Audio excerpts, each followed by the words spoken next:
بہت سے ایسے نوجوان جو کہ جن میں خاص طور پہ خواتین کی ریشو بہت زیادہ ہے، اور اس میں سلیپنگ ٹیبلٹس کا بے دریغ استعمال، جیسے کہ 81 ہے، ڈائزیپام ہے، مرد بھی اس کا استعمال کر رہے ہیں، اور اس میں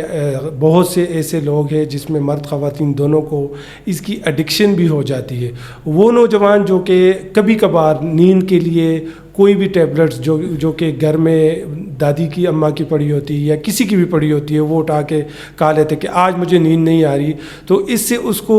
مطلب اگر وہ یوزر ہے، وہ کبھی کبھار استعمال کرتا ہے، تو کیسے اس سے جان چھڑوا سکتے ہیں یا اس کا استعمال ختم کر دے، یا اگر خدا نخواستہ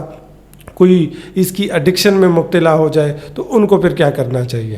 اچھا، یہ جو میڈیکیشن کا ٹریٹمنٹ ہے نا، یہ جو ہمارے پاس لاسٹ آپشن ہے۔ پہلے آپ نے سلیپ ہائیجین پہ کام کرنا ہے، اس سے پہلے آپ نے ریزنس کو فائنڈ آؤٹ کرنا ہے، اس پہ ورک آؤٹ کرنا ہے، آپ کی سلیپ امپروو ہوگی۔ لیکن اگر یہ دونوں میتھڈ کام نہیں کر رہے تو پھر آپ نے فارمیکو تھیراپی کی طرف جانا ہوتا ہے۔ اب یہ ہے کہ فارمیکو تھیراپی، جیسے میں نے آپ سے کہا کہ اگر آپ سائیکیٹرسٹ کی پرسکرپشن کے اکارڈنگ نہیں لے رہے ہیں تو مزید آپ ان چیزوں کو ریکریشنل یوز کی طرف لا رہے ہیں، تو آپ کو ایڈکشن ہو سکتی ہے۔ اور اگر ایڈکشن مطلب اب یہ نہیں ہوتا کہ وہ ایک ٹیبلٹ لے رہے ہیں یا 2 لے رہے ہیں، وہ بہت زیادہ لے رہے ہوتے ہیں، کیونکہ ان کا بھی جو ہے وہ ٹالرنس لیول ڈیولپ ہو جاتا ہے۔ آپ کو آہستہ آہستہ وہ گولی اثر کرنا چھوڑ دیتی ہے، کیونکہ آپ ضرورت سے زیادہ لے رہے ہو نا، تو آپ کو ایڈکشن ہوتی چلی جاتی ہے۔ ہمارے پاس ایسے بہت سے کلائنٹس آتے ہیں، اسپیشلی فیمیل ایسی آتی ہیں کہ وہ سلیپ کی جو میڈیسن اس کی ایڈکشن ہو چکی ہوتی ہے ان کو، اور اب ان کا اس کو چھوڑنا انتہائی مشکل ہو جاتا ہے۔ اب یہ ہے کہ اس کا بھی ویسے ہی ٹریٹمنٹ ہوتا ہے جیسے کہ باقی ریکریشنل ڈرگس کو لے کے جو بھی ایڈکشن کے پیشنٹس ہمارے پاس آتے ہیں، جس نے چرس یوز کی، الکوہول یوز کی یا ہیروئن یوز کی، اسی طریقے سے اس کی بھی ایڈکشن بہت اسٹرانگ ہوتی ہے۔ ان کا ٹریٹمنٹ بھی انہی پیرامیٹرز پہ کرتے ہیں، لیکن یہ ہے کہ اس کا ٹریٹمنٹ پرولونگ ہوتا ہے،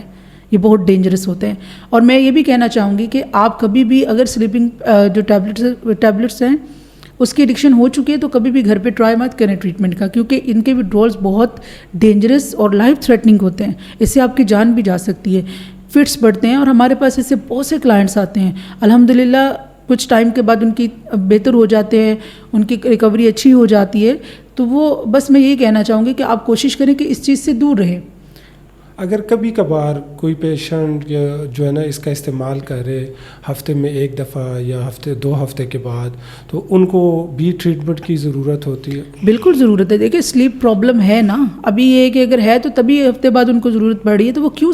وہ ٹیبلٹ لے رہے ہیں، وہ کس لیے یوز کر رہے ہیں؟ سلیپ کا ایشو ہے، اس کے لیے آپ سائیکالوجسٹ کے پاس آئیں، کسی بھی اچھے سائیکالوجسٹ کے پاس وزٹ کریں، سائیکیٹرسٹ کے پاس وزٹ کریں، پہلے ان سے پراپر گائیڈ لائن لیں۔ پلیز خود سے کبھی بھی کوئی سلیپنگ میڈیسن یا ٹیبلٹ یوز مت کریں، پہلے آپ ان پروفیشنلس کے پاس جائیں، آپ کو ہیلپ آؤٹ کریں گے،